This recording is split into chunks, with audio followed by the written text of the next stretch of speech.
Sir, আপনাদের স্টেটমেন্টে বলা আছে নীলক্ষেত গাউসুল আজম মার্কেটে এই ব্যালট ছাপানোর সুযোগ নাই। না, কারণ ওই মেশিনটা ওখানে থাকবে না।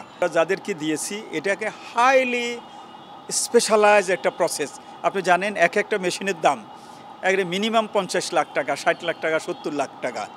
আর আমরা যখন টেন্ডার করেছি বাংলাদেশের নাই, একমাত্র একটা ভেন্ডর সেখানে অ্যাপ্লাই করেছে। সে দ্বিতীয় কোনো ভেন্ডারও আর খোঁজার কোনো উপায় নাই। তার মানে মেশিন কারো কাছে নাই। আমরা চেয়েছি 8টা কেন্দ্রে যাতে অ্যাটলিস্ট 8টা মেশিন থাকে।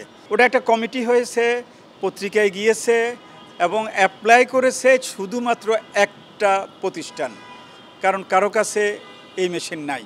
তাদের খ্যাতি, নাম সব কিছু আছে, সেই বিধেই তো আমরা তাদেরকে দেওয়া। বাংলাদেশে দ্বিতীয় আরেকটা থাকলে তো হয়তো আমরা একে বাদ দিতাম। আমরা তো দ্বিতীয় কারণে পাই নাই ওপেন টেন্ডার দিয়া।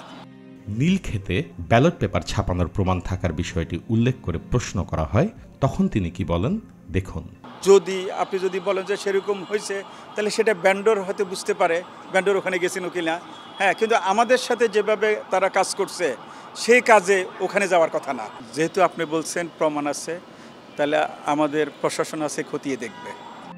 এই বাস্তবতায় প্রশ্ন উঠছে, নীলক্ষেতে ব্যালট ছাপানোর এত প্রমাণ থাকার পরেও কেন বিশ্ববিদ্যালয় কর্তৃপক্ষ এত জোর দিয়ে বলছে যে নীলক্ষেতে ব্যালট ছাপানোর সুযোগই নেই।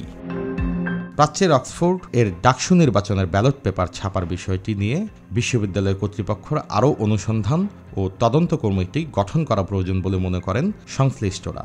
তা না হলে এই নির্বাচন নিয়ে প্রশ্ন থেকেই যাবে।